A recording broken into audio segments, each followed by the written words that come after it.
Bueno, muy buenas noches. Esta noche damos la bienvenida a unos señores que nos acompañan, amigos de Diego, cercanos de aquí, de Villa Manrique de la Condesa. Encantada con que estéis aquí, estáis en vuestra casa. Vamos a terminar el ciclo de charlas o conferencias de esta semana cultural con una que nos va a dar Diego, que creo que va a ser muy interesante y que se trata de la procesión de la Virgen de las Angustias de Santiago y a través de las calles, la historia y el significado de ese itinerario tan importante para nosotros y que tanto disfrutamos cada 25 de julio y cuando sale la Virgen en Semana Santa. Este ciclo que hoy termina, pues se aperturó el miércoles, como ustedes saben, con esta exposición.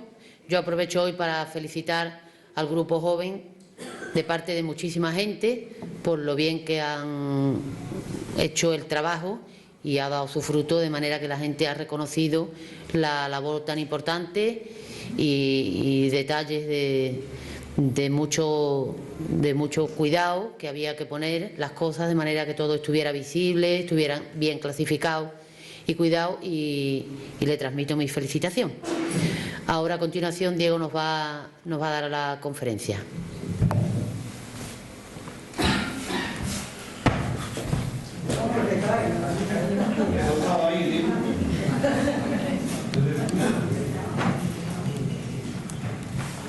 Dará esto.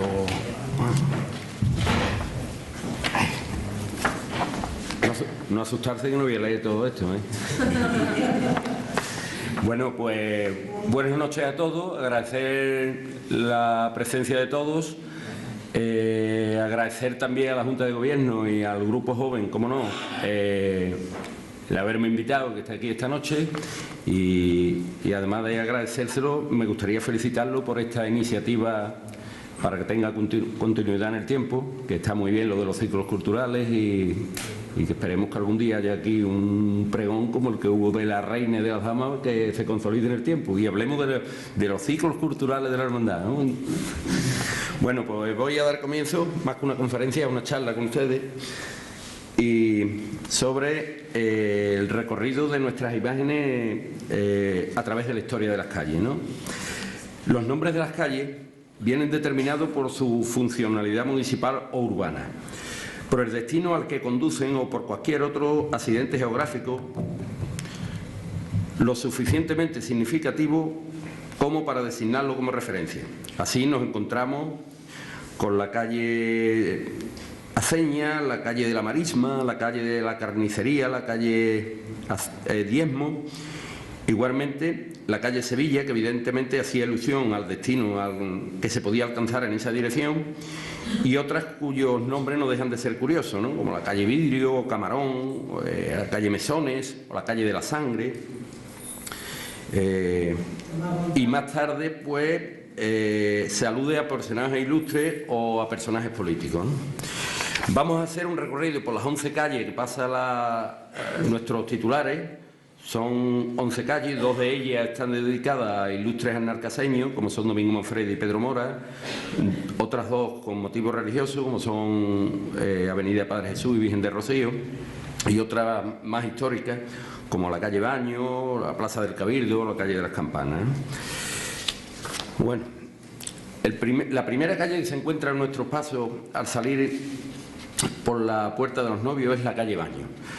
La calle Baño se debe su nombre a una tradición muy antigua en Alnarcasa por ser un lugar donde estaban los baños de la reina Mora. Esa ha sido la leyenda popular de siempre. Existen algunos testimonios escritos sobre la existencia de unos baños públicos de origen islámico.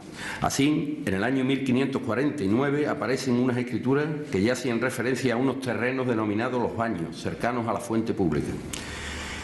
En los documentos que aporta el profesor Herrera García relativo a la venta del castillo de Alnarcasa, donde el bachiller Lucas Martínez, de 59 años y cura más antiguo de la villa, en 1653 describe lo siguiente: en aquellos tiempos las murallas que cercan la villa y castillo estaban muy fuertes, y asimismo a la parte donde estaba la dicha torre y fortín que lleva referido muy cerca de él están los baños que llaman de la reina Mora, que hoy se le da este nombre, y están en pie sus edificios.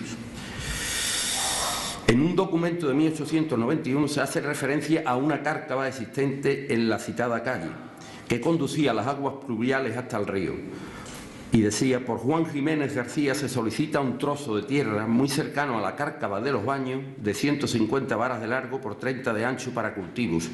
El ayuntamiento accedió a la solicitud de este vecino al ser un sitio de basuras y muladar, que produce infecciones y ser un foco contaminante muy próximo al pueblo, con el compromiso del solicitante de alumbrar el reguero que conduce las aguas de la población hasta el río, con el pago de 1 peseta anual al ayuntamiento por tal cesión.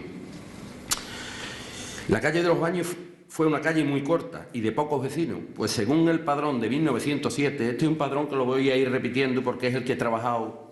Este padrón tiene 105 años. Las viviendas que allí estaban eran destinadas a cuadras y cobertizos. Y la calle en 1907, como digo, solo tenía 3 viviendas con un total de 18 vecinos.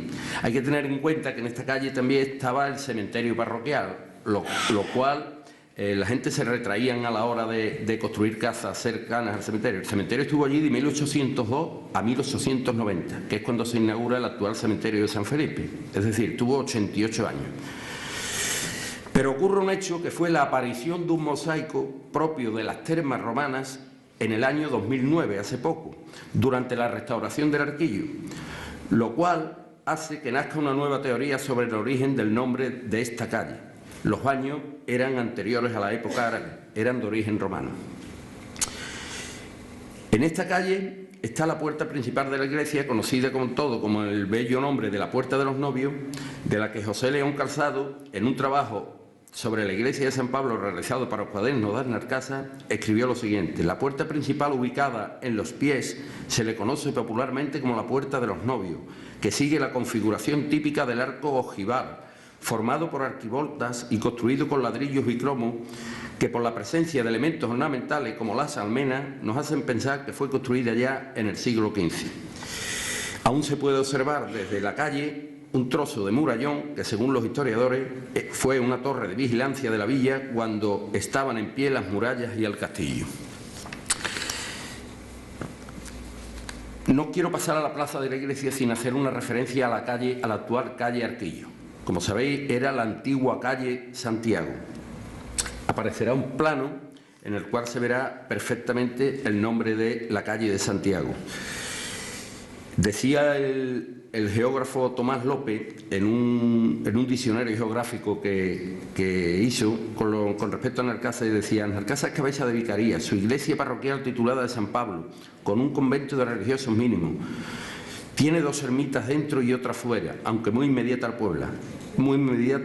pueblo. Las 2 del interior eran nuestro Señor del Socorro y Nuestra Señora de la Encarnación, y la de fuera con el Señor Santiago, como se puede comprobar por la respuesta del sacerdote, de la que han pasado ya 227 años. La ermita del Señor Santiago se encontraba en las afueras de la villa, es decir, fuera del recinto amurallado, dado que la actual calle, mal llamada del Arquillo, no estaba configurada como en la actualidad la conocemos, sino que desde el arco de la pescadería hasta la misma solo existían algunas chozas aisladas en las que vivían pocos habitantes. Por ello, en aquella época a esta zona se le denominó extramuro o extravagante en los padrones municipales, para más tarde formarse una calle que se conocería como la calle de Santiago. También hace referencia a esta calle el historiador Lugardo García Fuente, en su obra Asnarcasa en su historia. Y dice que en un inventario de escritura de fábrica del archivo parroquial de Asnarcasa del año 1576 se puede leer que el provisor da autorización al Consejo de la Villa para que se diese y permutase 210 maravedíes de tributo sobre una casa pequeña para abrir en su sitio una puerta para embellecer o ennoblecer la villa, con el fin de comunicar a la iglesia parroquial de San Pablo y la iglesia de Santiago, de forma que a través de ella se viese una y otra. De igual forma se expresa José María Vázquez Soto en su libro Historia de Asnarcasa. Decía Vázquez Soto: comenzaré diciendo que la más antigua de la que aún resta vestigio fue la antigua iglesia de Santiago, estrechamente vinculada a la Hermandad de las Angustias, que durante mucho tiempo radicó en ella. Podemos señalar el emplazamiento de esta iglesia desaparecida, en la que actualmente es hoy Pajar del Asturiano, sito en la antigua calle de Santiago, la que transcurre bajo el arco de la Pescadería. El nomenclato de calle Arquillo se produce en 1983, cuando el Ayuntamiento de Asnalcázar realiza un cambio masivo de todas las vías del entramado urbano. Intenta recuperar los nombres clásicos y tradicionales por lo que respecta a esta calle no se recupera el nombre antiguo y no sabemos los motivos. Se le denomina calle Arquillo, que jamás se llamó así ni existen referencias documentales que se llamase así.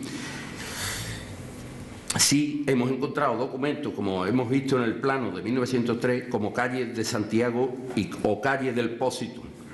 Este hecho de llamar no pasa desapercibido para Francisco Mora Corchero, Francisquito de María Ignacia, el cual de forma verbal se dirige al consistorio advirtiendo de tal error, cuya reclamación no fue tenida en cuenta.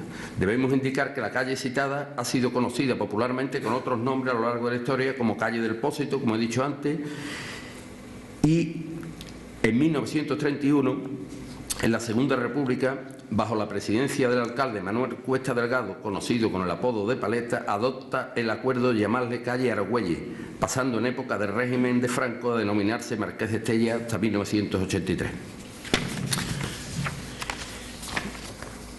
Nuestros pasos abandonan la calle Baños y se adentran en la plaza de la iglesia. En la antigüedad esta plaza se llamaba Plaza de la Pescadería o Plaza Alta, para pasar a llamarse Plaza del Progreso Campesino durante la Segunda República, en honor del artículo 47 de la Constitución que hacía referencia a la protección de los campesinos. En la época de Franco, la plaza adopta el nombre de Capitán Cortés.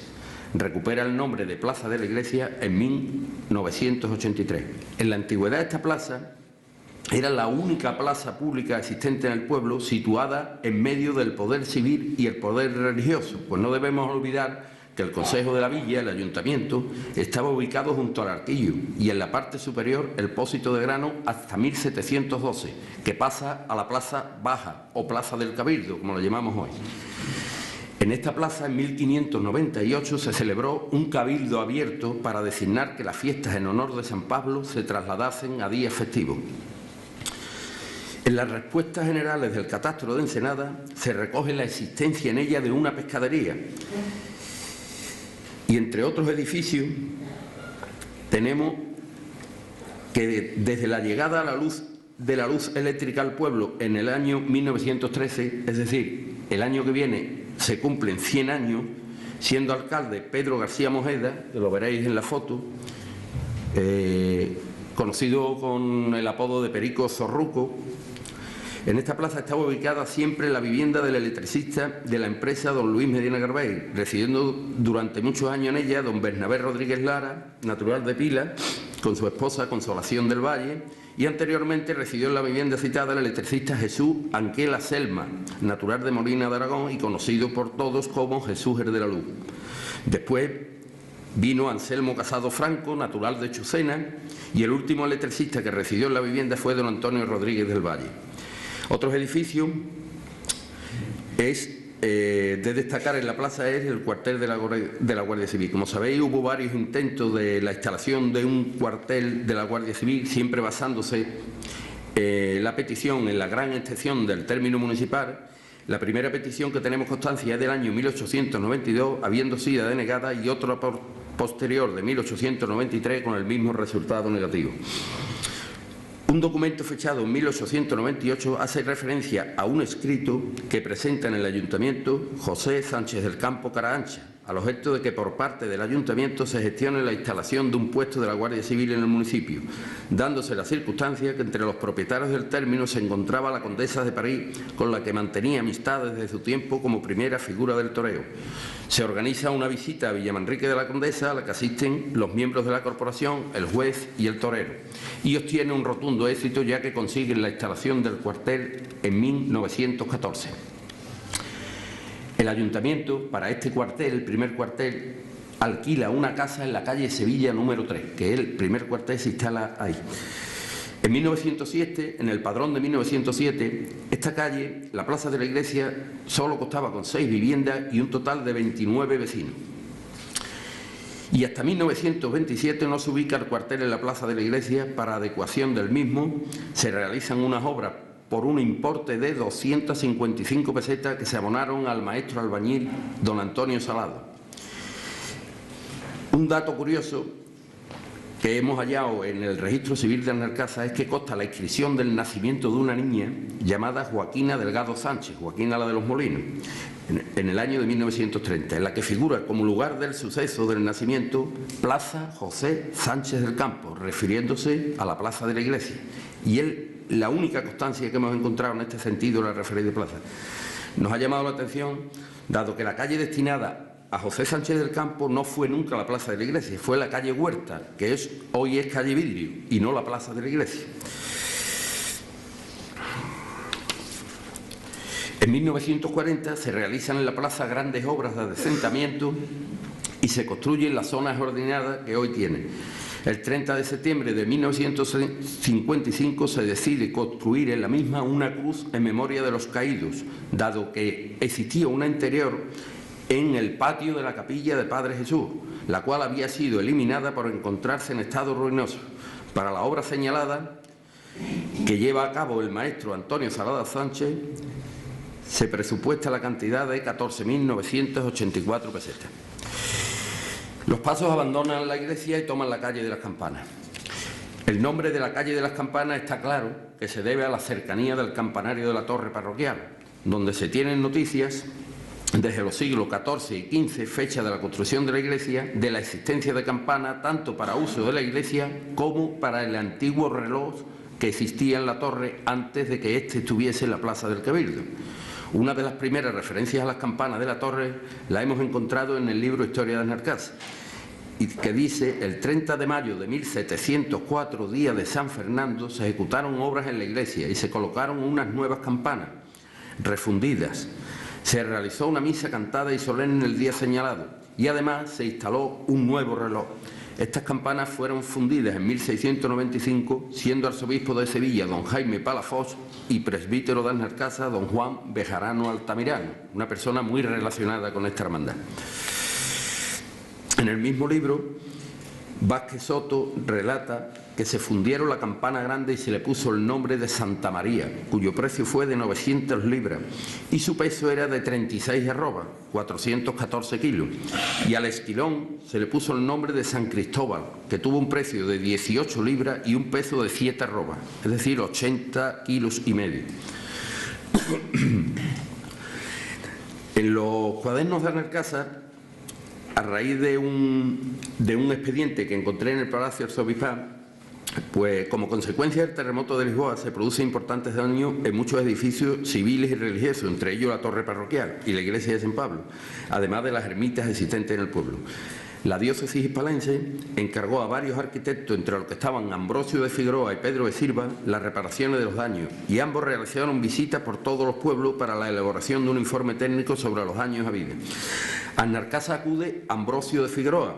Ambrosio de Figueroa era hijo de Leonardo de Figueroa, el autor de la iglesia San Luis de los Franceses en Sevilla, máximo exponente del barroco, ¿no?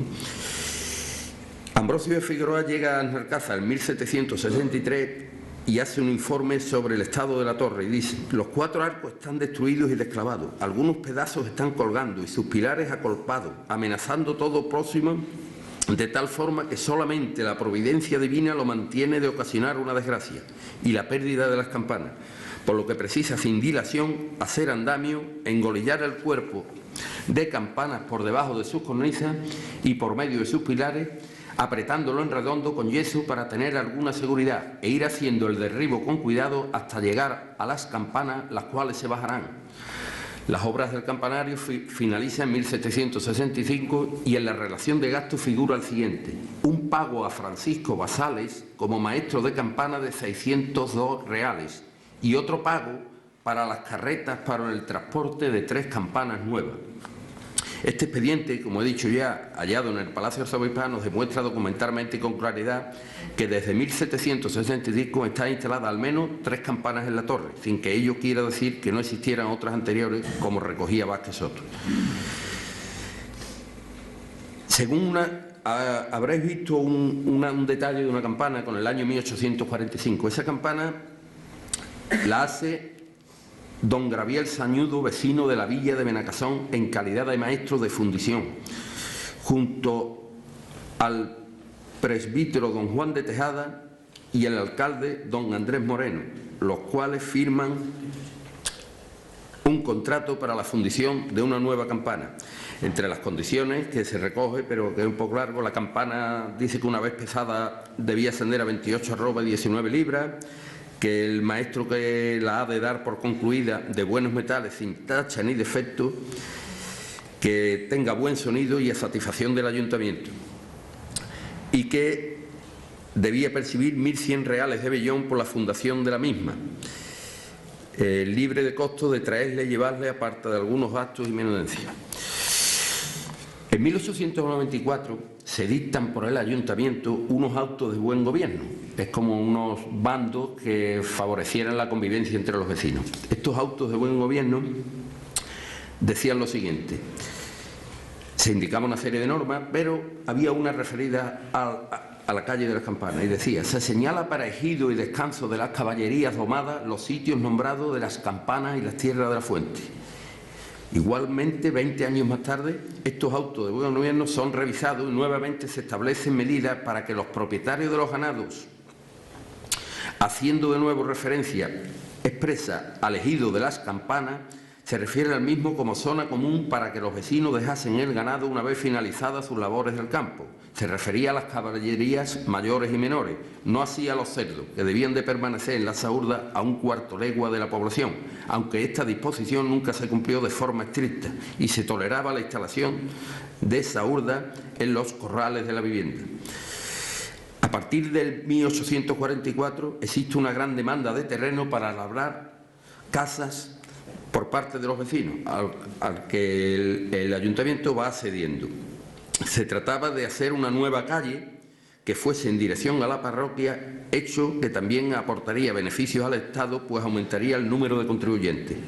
Se dictan una serie de normas, entre ellas que las solicitudes no podrían pasar la petición de 10 y 14 varas en cuadro para labrar casa y corral, proporcionando a su cabida, no impidiendo las cabidas de los vecinos contiguos. Se prohíbe que ningún vecino pueda labrar casas de paja, y sí solo de tierra y material para el hermoseo del aspecto público y evitar incendios. La cláusula séptima decía: el ayuntamiento dará a los agraciados una certificación para que sirva de título de posesión, pudiendo venderla en caso necesario. En 1848 se continúa con las cesiones de terreno a varios vecinos. Es una lista interminable de vecinos los que van pidiendo para construir casas en el ejido de las Campanas. Igual ocurre en 1855, en 1863, en 1867. Todos estos son vecinos que han ido solicitando terreno para construir sus casas. Y en 1885 el ayuntamiento trata sobre los abusos que algunos vecinos a la hora de tomar terreno para labrar sus casas en el ejido de las Campanas y dicta unas normas diciendo que es escandaloso lo que está sucediendo en el terreno denominado Las Campanas, ya que algunos vecinos de los que se le ha permitido labrar casas se están apropiando para sus corrales de terrenos que no le pertenecen, y ante estos abusos se envió al lugar una comisión para proceder a la medición correspondiente y que los corrales estuviesen cerrados. El 8 de noviembre de 1873 el ayuntamiento trata de un problema habido sobre el abuso de los ganaderos, los cuales contravienen la norma establecida, pues introducen cerdos en los terrenos. Igualmente se les hace saber a los vecinos que los terrenos sean de uso exclusivo para los habitantes del pueblo y que se le cortara el paso y se le prohibiera la estancia de ganados extraños que transitaban para la ciudad de Sevilla. Estas medidas debieron ser reafirmadas años más tarde, pues la normativa seguía sin cumplirse, y el alcalde ordena edictos y bandos recordando a la población su estricto cumplimiento y anunciaba sanciones con multas, incluso con penas de cárcel, a los que no lo cumpliesen. Pero estas medidas hacen que surja un nuevo problema, pues para controlar el ganado se empleaban a los menores de edad del municipio para la vigilancia, lo que hace que los niños faltaran de forma asidua al colegio, anunciándose por medio de bandos que los debían ser custodiados por personas adultas. En muchos de los documentos hallados consta y se hace referencia a este lugar como bujero del murallón o agujero de la muralla, o boquetón de la muralla, en el camino de la iglesia. Un plano de 1903 que aparecerá, también aparece la calle como calle Agujero de la Muralla, que es del mismo tiempo de la calle de Santiago. Y hay otro hecho que me ha llamado la atención, de 1873, el cual el alcalde de entonces, don José Ascencio, en un acta capitular, manifiesta a los demás miembros de la corporación lo siguiente: que el 27 de septiembre próximo era el primer día de los 3 señalados para la celebración de una feria que se verificará todos los años en esta villa, por consecuencia de lo cual se ponía en conocimiento de la corporación que para la asistencia de esos días a dicha feria, con objeto de evitar escándalos que trae consigo la embriaguez y las pendencias que por lo mismo se ocasionan, y que debía seguir verificando la citada feria para que tomase nombre y acudiesen los contratantes a ella, redundando beneficio a la población. Está claro que fue una feria de ganado la que se hacía en 1873 en la calle de las Campanas. Era el sitio más cómodo para el mercado y para los contratantes. Igualmente, para un mayor esplendor de la feria de ganado, se acuerda enviar edicto a los alcaldes de los pueblos de Benacasón, Pilas y Villamanrique para que los vecinos acudiesen a dicha feria. Del mismo modo, se contrata, hemos conseguido ver un gasto ocasionado por la instalación de una tienda de campaña que se trajo para la feria desde Sevilla. Bueno, pues ya se acerca 1889-1890, el ayuntamiento continúa cediendo solares para construir viviendas, y en 1907, en el padrón de 1907, la calle ya contaba con 21 viviendas, residiendo en ella un total de 93 vecinos. Aún en 1935, en época de la Segunda República, los vecinos continuaban solicitando solares para la construcción de casas o chozas en la calle. Y en 1939 y 1940 ya nos encontramos que el ayuntamiento empieza a denegar peticiones para la construcción de chozas en el ejido de las Campanas. En el recorrido del Corpus, Vázquez Soto nos indica que salía la procesión por la puerta principal de la iglesia, venir al agujero de la muralla. Entendemos que la entrada de Alcázar estaba en el arquillo y una salida estaba justamente donde está la corraleja. Por eso es el agujero de la muralla y el boquetón de la muralla, ¿eh? Era la salida por fuera de los muros, ¿no?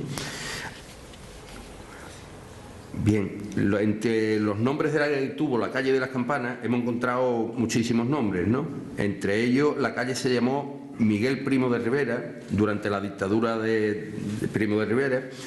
En la Segunda República se acordó llamarle calle Ferrer Guardia. Ferrer Guardia era un revolucionario catalán, barcelonés, palmaceña, acusado de instigador de la Semana Trágica de Barcelona, siendo declarado culpable por un tribunal militar y fue ejecutado en la prisión en 1909.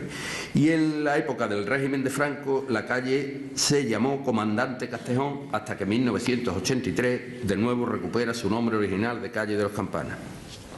En los años 60 y durante un periodo no muy extenso, en la misma calle se estableció el paseo, el lugar de encuentro y relaciones de los jóvenes, debido a que el tráfico se había incrementado en la carretera y ello acarreaba muchos peligros para los viandantes que invadían la calle en sus paseos durante la noche. Más adelante haremos referencia.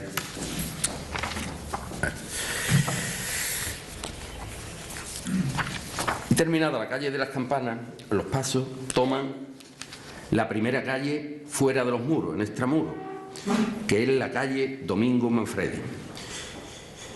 El día 11 de agosto de 1967, reunido el ayuntamiento bajo la presidencia del alcalde don José Alonso Cárdenas, en una sesión de pleno adopta de forma unánime rotular una calle en honor del escritor local Domingo Manfredi Cano.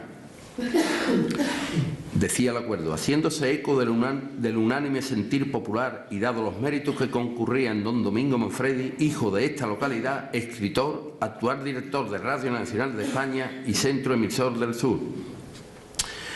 La citada calle es inaugurada de forma personal por el escritor 24 años más tarde, es decir, en 1991, en unos actos que durante una semana cultural organiza el ayuntamiento y se la dedica al escritor, siendo alcalde don José Jurado Marcelo. Domingo Manfredi Cano nace el 14 de agosto de 1918 a las 9 de la noche en la calle Diezmo. Según declaración que realiza en el registro civil su padre Juan Manfredi Vargas y su madre Rosalía Cano. Fue periodista, novelista, ensayista, poeta, conferenciante, primer pregonero de las fiestas de Santiago en 1967, como dejó claro Lugardo el primer día, presentado por Tomás González Sánchez del Campo, y en 1969 fue pregonero de la Semana Santa de Sevilla. Entre su producción literaria figuran muchas novelas: Jeremías, Las Lobas, Juan el Negro, A los pies de los caballos, De sangre y ceniza, pero la novela a la cual recomiendo a los que no hayan leído, cuyo lugar de acción es Aznalcázar, se llamaba La Rastra, por la que fue nominado al Premio Nacional de Literatura. Galardones literarios muchísimos, destaca entre ellos el Ateneo de Valladolid, el Ciudad de Sevilla, el Pedro Antonio del Arcón, el Premio Azorín, el Premio Machado, mención especial al Nacional de Literatura, como ya he dicho antes, por la novela La Rastra, y Domingo fallece en Alicante el 23 de mayo de 1998. En su novela La Rastra, a la que hago referencia, decía, hay un relato referido a las calles, y decía, con motivo de haber muerto su abuelo, que era Juan Fárfola, y decía Domingo en la novela, para las calles del pueblo también había categoría, como en todas las ciudades, el pueblo tenía sus calles distinguidas y sus suburbios para los miserables. También tenía, como todas las ciudades, un suburbio. Allí donde los gitanos de la carretera pasaban sus noches y donde en el verano acampaban los circos ambulantes de cabras amaestradas y osos ancianos y calvos. Había cuevas, chozas, chamizos. Daniel conocía el pueblo palmo a palmo y las calles le conocían a él. Las casas del casco urbano no eran chamizos, sino construcciones de ladrillo, tejas y cristales en las ventanas. Era el barrio de casi todos los Fárfolas. Algún día el Cabildo bautizaría una calle con un nuevo nombre, Doctor Fárfola. La calle siempre estaba oscura, solo tenía dos bombillas intermedias que habían sido rotas a pedrada por un novio ambicioso de noche. Había 2 centenares de metros de calle tan oscuro como el campo raso. La calle de la iglesia se llenó de gente. Por ella tenían que pasar todos los que quisieran ir a la casa del abuelo Juan, excepto los que vinieran del otro lado de la carretera. La gente ya era muchedumbre. La madrugada se había ido poblando de llanto, de hipos, pasos apresurados. Las tabernas que habían cerrado a las 2 de la noche abrieron de nuevo. Para muchos, la muerte del abuelo Juan sirvió para trasnochar y tomar aguardiente a las 4 de la madrugada, como si fuese una noche de Santiago. Y dejado la calle Domingo Manfredi, los pasos hacen su entrada triunfal en la Plaza del Cabildo, la plaza del Ayuntamiento, el centro neurálgico del pueblo, el lugar de referencia, de encuentro y de los grandes acontecimientos. Es posiblemente el sitio de más cambio en el nomenclato local. Según refleja en su novela Domingo, decía que desde 1712, ya lo he repetido antes, en ella se establece el Ayuntamiento del pueblo.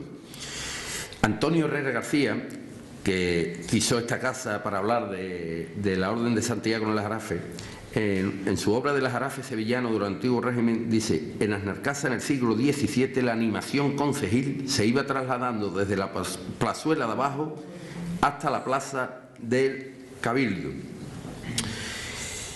En 1894 el ayuntamiento, presidido por Bartolomé Martín Gómez, conocido por todos como Bartolo, decide llamarle a la plaza Plaza de Fernando Silva, en honor de un diputado a corte, porque se lleva a cabo una corta de pinos con carácter extraordinario debido a la situación catastrófica de la villa y para salvar el estado angustioso en que atravesaba el erario municipal. El 23 de octubre de 1897 se instala en el ayuntamiento una cancela de hierro y 2 medios puntos de hierro forjado para dar seguridad y facilitar a las dependencias luz del día, cuyo precio fue de 450 pesetas, más una baranda de hierro para separar. De hago constancia esto porque esta cancela, que ya no está en el ayuntamiento, pero sí está en la iglesia parroquial desde 1990, está junto a la pila bautismal.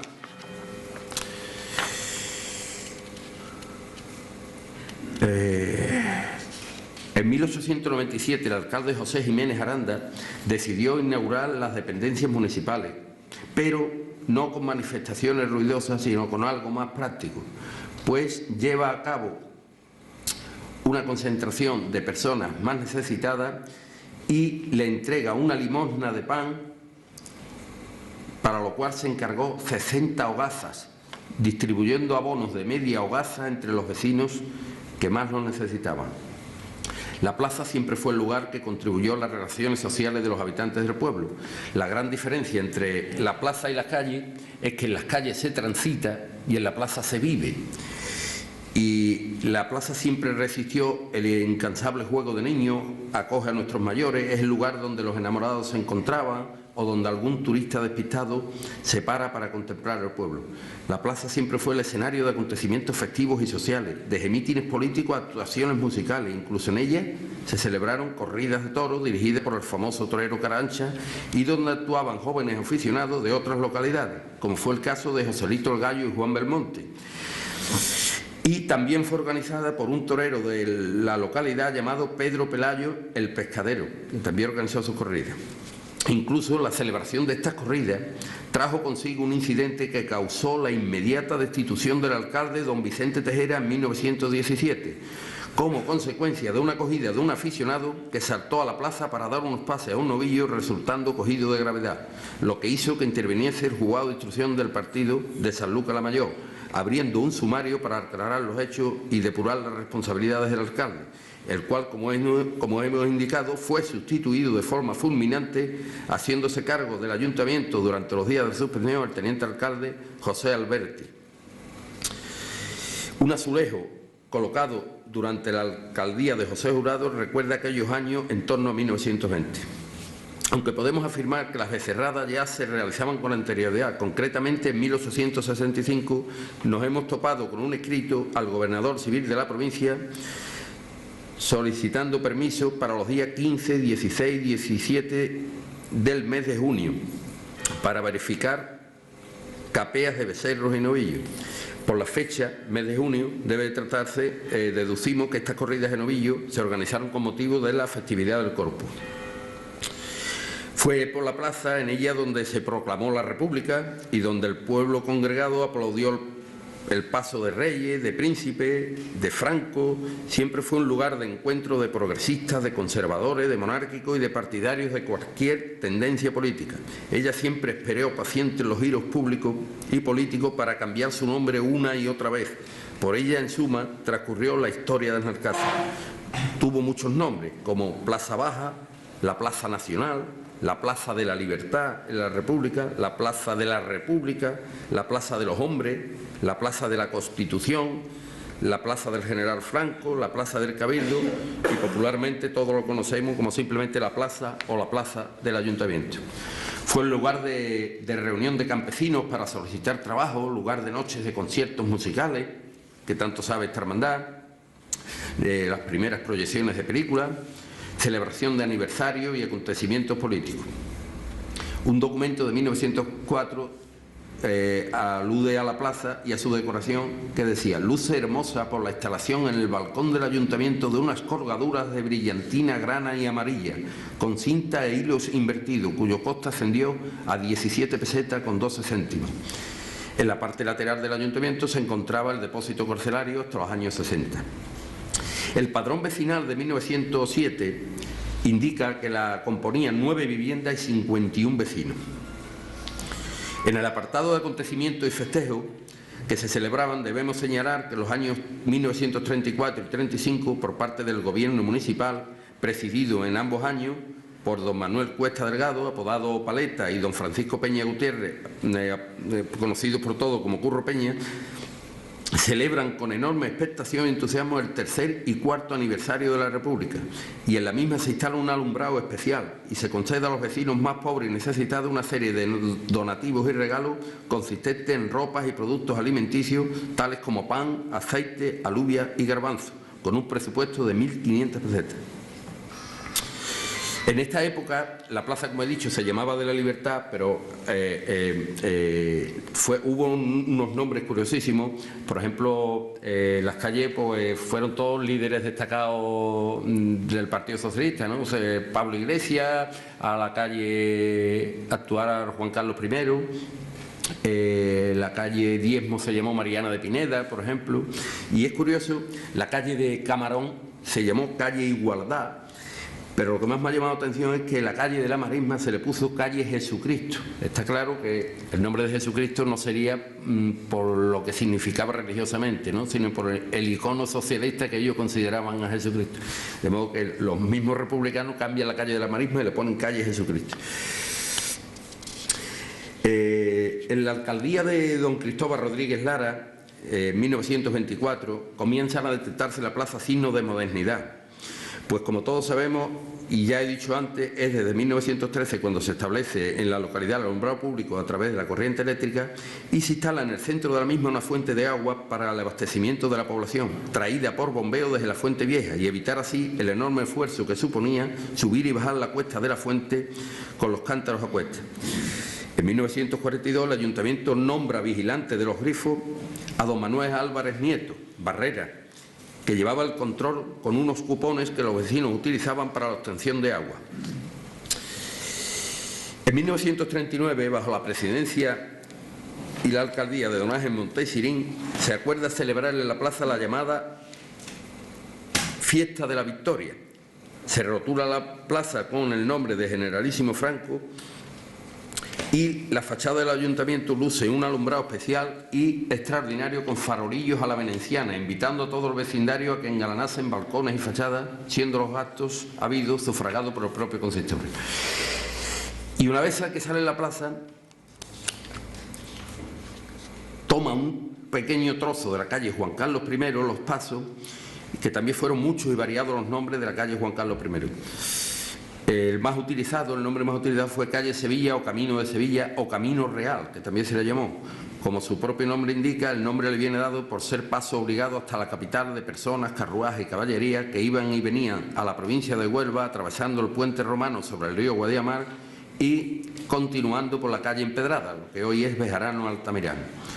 Al borde del camino, y como era costumbre de la época, estaba situado un hospital llamado Cuerpo de Dios, la actual Capilla de Padre Jesús, para atención a mendigos y transeúntes, y un documento hallado lo define como punto de albergue de pobres transeúntes y gente maleable de tránsito.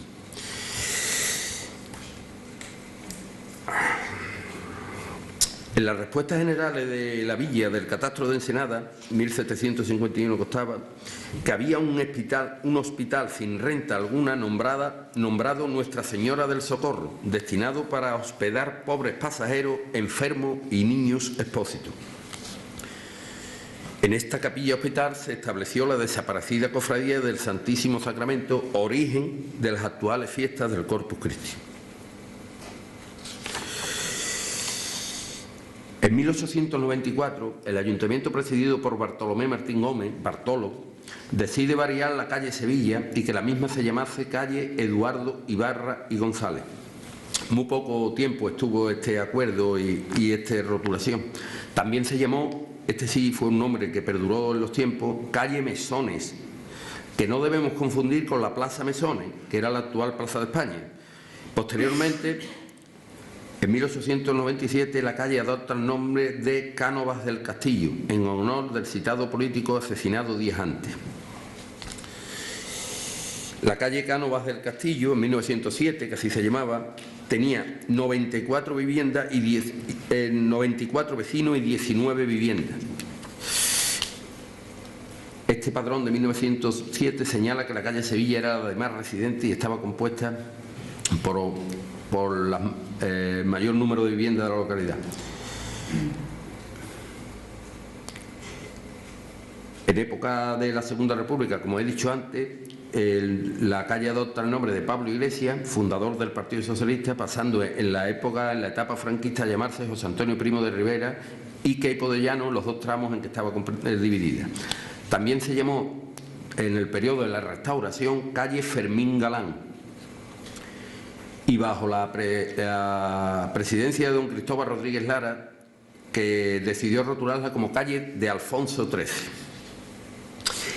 En la calle Juan Carlos I, la vivienda actualmente con el número 21, residía don Ángel Calzado Valero, junto a su esposa Felisa Cascajo Moreno, lugar donde se cometió el conocido como crimen de ropa santa que conmovió al pueblo el 13 de agosto de 1895.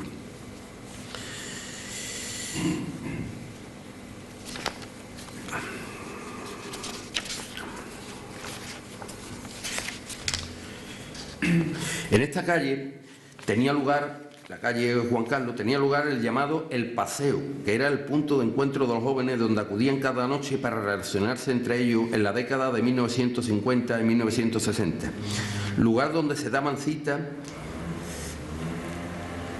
para salir a buscar novio o novia y relacionarse. Don Manuel de los Santos González, en Cuadernos de Alcarza, hacía la siguiente referencia a la descripción del paseo. Se le denominaba el paseo al lugar de la población donde todas las tardes la juventud del pueblo nos encontrábamos y echábamos buenos ratos de ocio, paseándonos bien con muchachas, bien con grupos de amigos. Charlábamos de todas las vicisitudes que ocurrían en aquella época. Igualmente se fomentaba la amistad y las relaciones entre parejas. Nos reuníamos una gran cantidad de personas, la mayoría de los jóvenes del pueblo, y no solo de este, sino que de pueblos limítrofes, especialmente de Pila, Benacasón y Villamanrique. En el paseo nos relacionábamos con la gente, se formaban vínculos familiares y fueron muchos los matrimonios formados, muchos no, casi todos, de estos paseos enarcaceños. Pileños, manriqueños, benacasoneros y de otros lugares cercanos unieron su sangre que beneficiaron al ser humano. El paseo para la juventud local era la vida, era su principal vicio. No se faltaba ni un solo día. El paseo era el oxígeno para nuestros cuerpos, ilusión y ganas de vivir. Allí nos encontrábamos con bellas mujeres enarcaceñas que como flores echaban aromas al viento. Comenzaba el anochecer y finalizaba sobre las 10 de la noche o las 11, según la época, discurriendo desde la plaza del ayuntamiento hasta la casa del médico don Antonio Japón. Las parejas más atrevidas se distanciaban un poco más y llegaban hasta la casa del espartero o a la cruz de la calle Sevilla, que eran las últimas casas del pueblo. Pero ello estaba muy mal visto, ya que existía mucha oscuridad, lo que llevaba a críticas y reprimenda de los padres. El paseo fue cambiado de lugar según la evolución de la vida. De la carretera pasó, debido al tráfico de vehículos, a la calle Las Campanas y después a la avenida de Padre Jesús. Y una vez abandonada la plaza, nos adentramos en la calle Pedro Mora. En la antigüedad, la calle Barrio Nuevo comenzaba en la puerta de Matías Montero y del Estanco y llegaba hasta la calle Nueva. Esa era la calle Barrio Nuevo.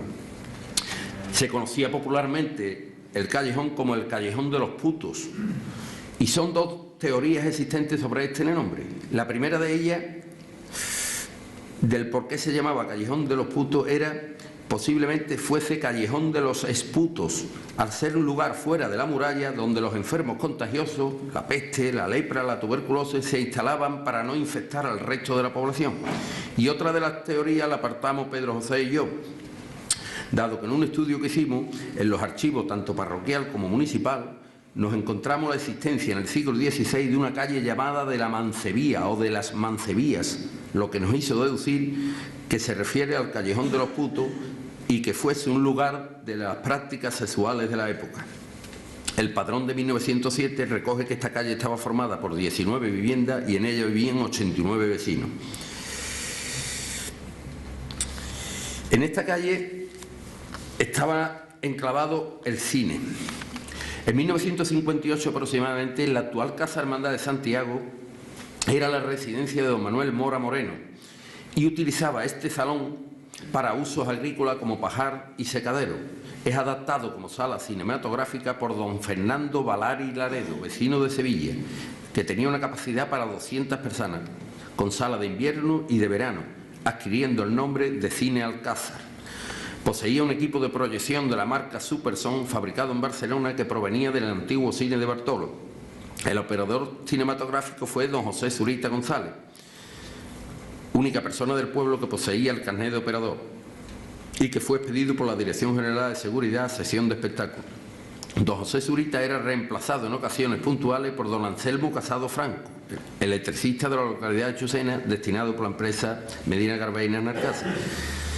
Años más tarde, don José Zurita deja el cargo de operador por razones profesionales a su sobrino, don Antonio Zurita. En 1962, este local de cine de la calle Pedro Mora pasa a ser regentado por el vecino del municipio de Olivares, don José Rodríguez Blanco, y su esposa Irene Rodríguez Pozo, en concepto de algo que más tarde adquirirían propiedad. En los años 61, 1961, 62 y 63, en este cine se celebraron asambleas de la Asociación de Criadores de Ganado Vacuno y Yeguar de Bancos, debido a las muchas personas que acudían a las mismas y no haber un local en el pueblo para acoger a tantas personas. Ya en 1970 el cine pasa a ser regentado por el vecino de Coria del Río, don Alfredo Gómez, que años más tarde, cuando el local ya no proyectaba películas, vende a la Hermandad de Santiago en el año de 1981. La calle, en esta calle se encontraba la panadería de don Matías Montero Crespo, de su padre, el cual en Cuadernos de Anarcasa nos relataba lo siguiente. Empecé como panadero cuando tenía 10 años, antes de fallecer mi padre. Entonces estaba todavía el horno antiguo. Posteriormente se quitó y lo sustituimos por otro de hornilla, que tenía la leña al lado y no había que barrerlo. Heredé la panadería de mi padre y poco a poco la fui reformando, puesto que las máquinas ya se iban quedando antiguas. Era por los años 50. Fueron estos panaderos de la panadería de Matías los que se decían que habían descubierto el crimen de Ropa Santa, los primeros que llegaron por el barullo que los caballos formaron por la mañana. La calle toma el nombre de Pedro Mora el 6 de mayo de 1939, en que el ayuntamiento presidido por el alcalde don Ángel Montesirín adopta el acuerdo plenario correspondiente y al mismo tiempo acuerda dar más sentido pésame a su padre, don Manuel Mora Moreno, padre del fallecido. Don Pedro Mora nace en Asnalcázar, en la casa donde está colocada una placa en su honor, Plaza del Cabildo, en la casa que actualmente reside Matías Montero. Fallece en Cartagena el 7 de marzo de 1939. Pedro Mora nace allí en 1913, el 15 de enero. Fue teniente médico del 3er Batallón del Regimiento de Infantería Zamora 29, poseía grandes dotes como escritor y poeta, estando en su haber varias publicaciones y artículos de prensa.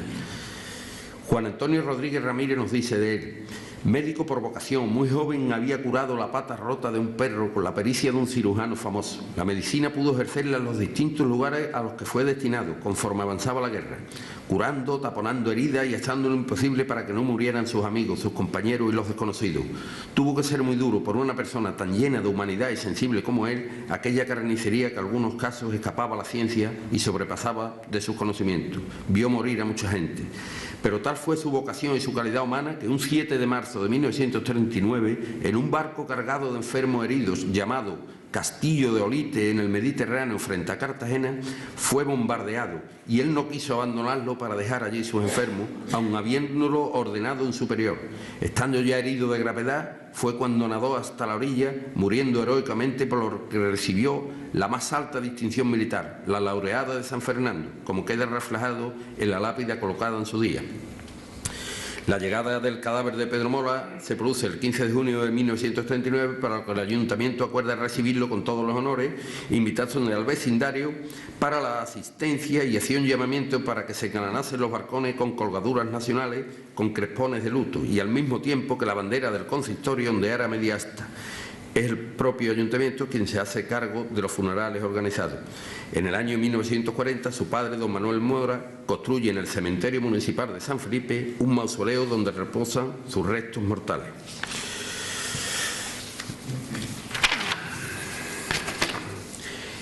Los pasos abandonan la plaza Pedro Mora y se adentran en la plaza Virgen del Rocío.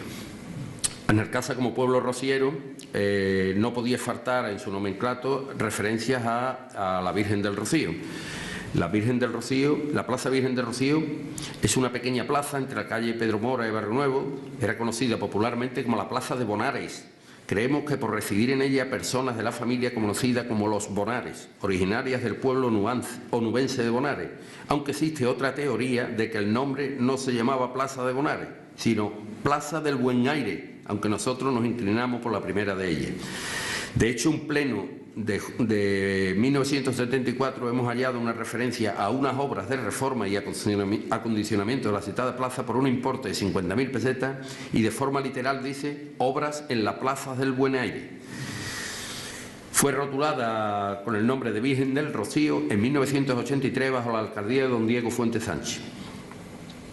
Desde el 1 de septiembre del año 2000 se encuentra ubicada en la misma la Casa Hermandad de la Cofradía del Santísimo Cristo de la Veracruz y Nuestra Señora de la Encarnación. En esta plaza estuvo ubicada una de las últimas zapaterías artesanas de la localidad, regentada por Francisco Jurado Montero, curro el sortero, que a su vez ejercía el cargo de cartero rural, teniendo en su propio domicilio la oficina de correo durante varios años. De allí los pasos toman la calle Alelí, una calle muy pequeña y con poca historia. La calle Alelí, pues como dato curioso, calle Alelí y Avenida de Padre Jesús fueron unas viviendas que se adjudicaron de forma directa a los funcionarios de la localidad, veterinarios, farmacéuticos, guardia municipal, matrona. El alquiler de estas casas era de 225 pesetas al mes, a razón de 7,50 pesetas diarias, siendo el plazo de duración del arrendamiento de 40 años, es decir, se adjudicaron el 30 de junio de 1964. Y de allí se toma la Avenida de Padre Jesús. Un acta capitular de 1960 se recoge lo siguiente. El alcalde don Tomás González Monsalve, y con la asistencia de los señores concejales Luis Algarra, José Luis Pérez Pérez, don José Alonso Cárdenas, José Rodríguez Herbat, don Arturo Rodríguez Carrasco, don Manuel Monsalve Rodríguez, don Santiago Gómez Gómez y don José Peña Monsalve adoptan el acuerdo de rotular la calle, la avenida, con el nombre de Avenida de Nuestro Padre Jesús, en razón de que la villa le profesa filial devoción. Este hito urbanístico fue quizá el más importante adoptado en los últimos años en Asnarcasa. Fue una decisión muy determinante para el desarrollo futuro de esta población. En 1960 el consistorio acuerda adquirir dos viviendas que, no sé si veis, efectivamente, entre la casa de Juan Acosta y de Micaela aparecen dos viviendas, a esa me estoy refiriendo. El ayuntamiento adquiere dos viviendas que formaban parte de la entonces llamada calle Queipo de Llano, confluencia con Plaza de España. La adquisición y posterior demolición de ambas viviendas facilitaría el acceso a las nuevas escuelas y a las nuevas casas para los maestros, así como una barriada de viviendas subvencionadas que se construyeron por parte de la Delegación Provincial del Instituto de la Vivienda. En un futuro cercano se refería a las calles Rosal y Clavel. Las dos viviendas que veíamos, la número 14 era propiedad de doña Inés González Monsalve y la número 16, su propietario era don José Delgado Lozano. La valoración de las mismas la realiza el arquitecto municipal. La primera de ellas la valora en 93.725 pesetas y su derribo se adjudica al albañil local Manuel Salado González, el cual debió abonar al ayuntamiento la cantidad de 3.000 pesetas como compensación de los materiales resultantes del derribo. Y la segunda de las viviendas se valora en 135.000 pesetas y se adjudicó al propio dueño, don José Delgado. Las obras de la apertura de la avenida se adjudican en 1962 al único licitador que hubo, don Javier de Zaragoza y Escribá de Romaní, en la cantidad de 320.000 pesetas. En la avenida se celebraron, como todos sabéis, las últimas fiestas de las cruces, donde la gente depositaba el romero a sus pies, que era traído desde los Pinares en la fiesta denominada la fiesta del Romerito. Fue el carpetazo definitivo de una fiesta en decadencia que originó lo que hoy es la feria en honor del Santísimo Corpus Christi. Uno de los últimos años, yo he cogido un año, el año 71, se instalaron atracciones infantiles, como fueron las voladoras, así como una caseta de tiro propiedad de don José Ojeda. Del mismo modo se instalaron algunas casetas, entre ellas una para uso particular cuyo solicitante fue don Diego Ventura y otra cuyo solicitante fue don José Sánchez del Campo en nombre de la Comisión Pro Capilla de Nuestro Padre Jesús. Estoy referido al año 71. Se instalaron mostradores de bebida por parte de Juan Sánchez García, de doña Inés Otero Fuentevilla. Y en el año 1973 los concejales de festejo, que fueran Lugardo García García y don Manuel Rodríguez García, Nolito Rogelia, contrataron la banda de música Nuestra Señora de la Oliva de Saltera para acompañar a la procesión del Corpus, y su coste ascendió a 15.000 pesetas. Por las noches, durante los 4 días de celebración, actuó en la caseta municipal un grupo musical llamado Los Extraños, con un coste de 6.000 pesetas diarias. Don Francisco Raposo instala el alumbrado de la feria, aún lo hace, como venía siendo habitual, cuyo coste era de 17.000 pesetas, y la gran novedad de 1973 fueron los coches locos, que instaló don José Sorio, previo pago al ayuntamiento de 50.000 pesetas. Y finalmente los pasos se adentran en la Plaza de España. Estamos ante la antigua Plaza Mesones, que no debemos confundir, como ya he dicho antes, con la calle Mesones. A través de unos documentos fechados en 1846, nos hemos encontrado la petición de unos terrenos situados entre el hospital y la posada. Nos induce a pensar sin ninguna duda que en esta plaza estaba situada la casa de la posada, a la que tantas referencias históricas existen. Incluso otro documento habla de la plazuela de la posada.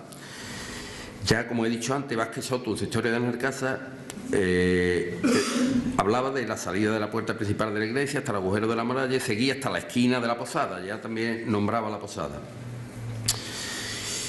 Hay varias peticiones de solares, entre ellas me llama la atención la de 1852 del maestro de escuela don Melchor María García Ceballos, que solicitaba un terreno entre el hospital y la posada de la villa.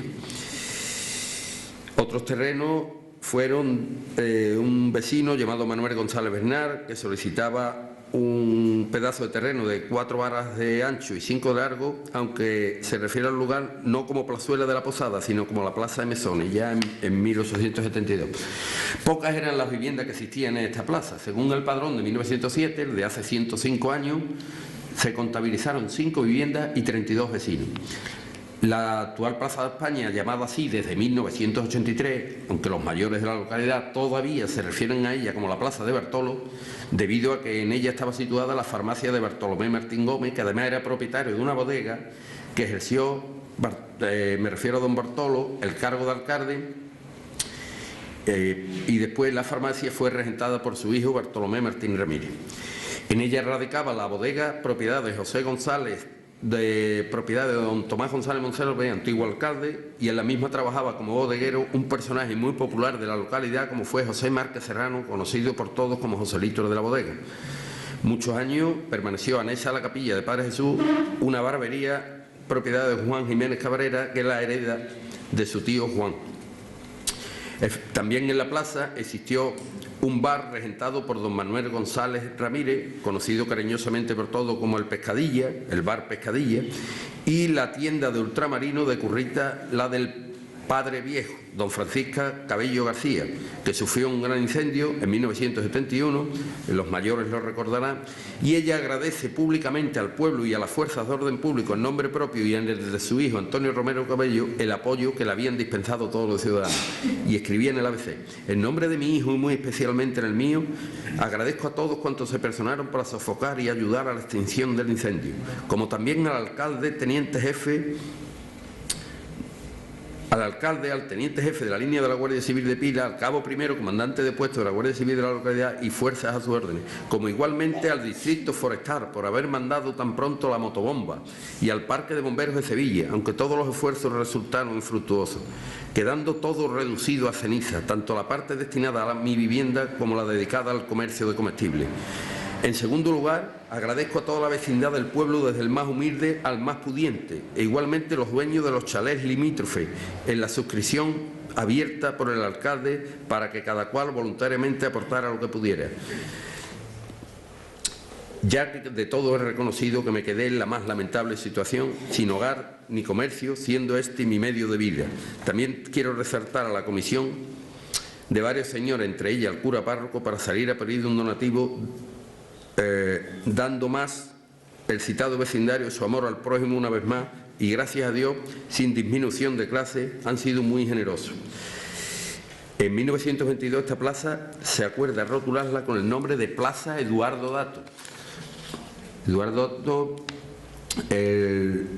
Eduardo Dato era asesinado vilmente cuando desempeñaba el cargo de presidente del Consejo de Ministros. En época franquista del régimen de Franco, la plaza adopta el nombre de Héroes de Toledo, aunque también la hemos encontrado con el nombre de Cadetes de Toledo, hasta 1983, que se rotuló con el nombre de Plaza de España. En la Segunda República, la plaza se llamó Plaza de Hermenegildo Casa, era un diputado socialista por Sevilla y presidente de la Diputación. En algunos documentos nos hemos encontrado el nombre de Plaza del Despertar. Era en honor a una asociación agraria llamada El Despertar, que radicaba allí en la misma plaza, que tuvo mucha actividad muy relacionada con los temas de la reforma agraria. Todos hemos escuchado los famosos cánticos de UHP, queremos la Tiesa, los Molinos y Esquivel, que esta asociación tanto... Y finalmente lo que digo...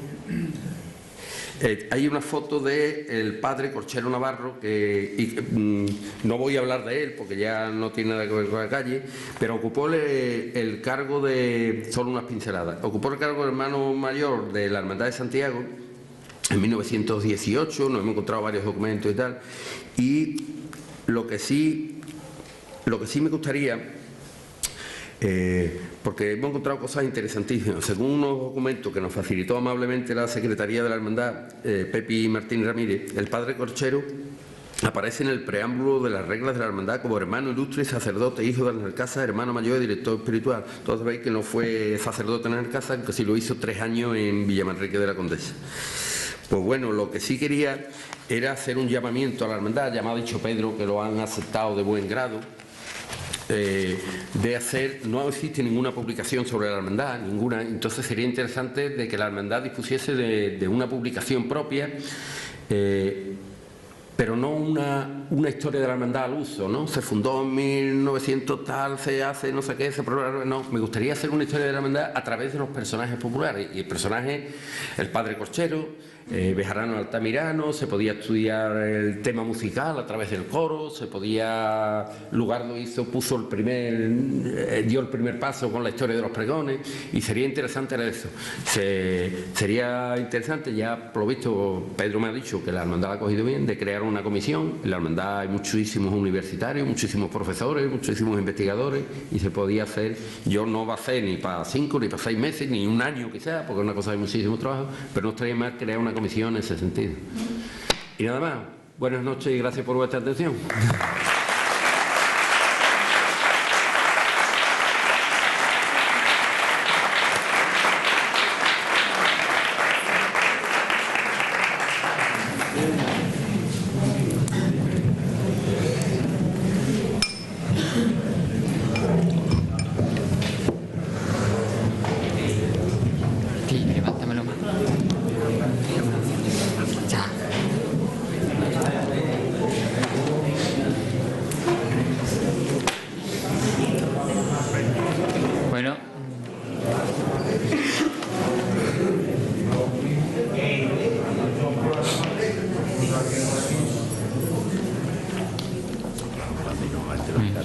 Quería darle las gracias a Diego de parte del Grupo Joven por habernos paseado por la historia del pueblo, por nuestras calles, y le hago entrega de un diploma. Muchísimas gracias.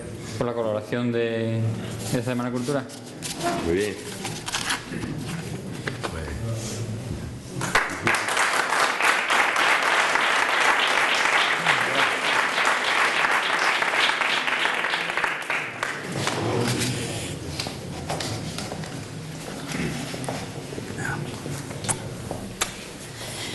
Yo creo que nos ha satisfecho esta exposición que ha hecho Diego, un estudio muy detallado, muy exhaustivo y muy de verdad. Yo quería aprovechar en el tema que se ha estado viendo hoy de las calles, que hemos podido ver, ya lo sabemos prácticamente de todas las calles, pero hoy Diego ha hecho referencia en concreto a muchas calles de las que se ha recuperado el nombre más antiguo que han tenido. Por ejemplo, el tema del nombre de la calle Camarón, Diezmo, Aceña.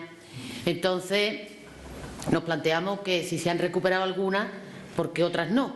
Esta Junta de Gobierno, pues hace un par de meses, ha preparado un expediente que nos ha servido mucho la ayuda que Diego ha prestado y la Secretaría de la Hermandad, un expediente solicitando que la calle Arquillo se llame Calle de Santiago, como se ha llamado en la antigüedad. Si en su momento se habían recuperado todos los nombres antiguos, ¿por qué esa de Santiago no? La Junta de Gobierno preparó un expediente, está presentado en el Ayuntamiento y a la presente no tenemos noticias.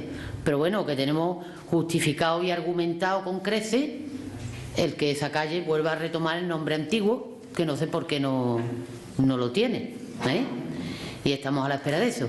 Yo vuelvo a agradecer a Diego la colaboración Gracias a ustedes. Ha sido un tema apasionante, muy bonito, y que seguro que cuando pasemos por estas calles vamos a recordar muchas cosas las que nos ha dicho esta noche. Agradecer también la colaboración a todas las personas que han colaborado con el ciclo cultural, todas las personas que han querido traer sus trajes, sus adornos y todo lo que está aquí expuesto para que esto se pueda llevar a cabo. Y nada, emplazarle para el año que viene, si Dios quiere, que sea un éxito como ha sido este año, y contar con la colaboración de todos, ¿eh? Todo el mundo tiene opción a que tenga un día aquí de una charla o colaborar con lo que pueda cada uno y en la medida que sus posibilidades le permitan. Muchas gracias y buenas noches.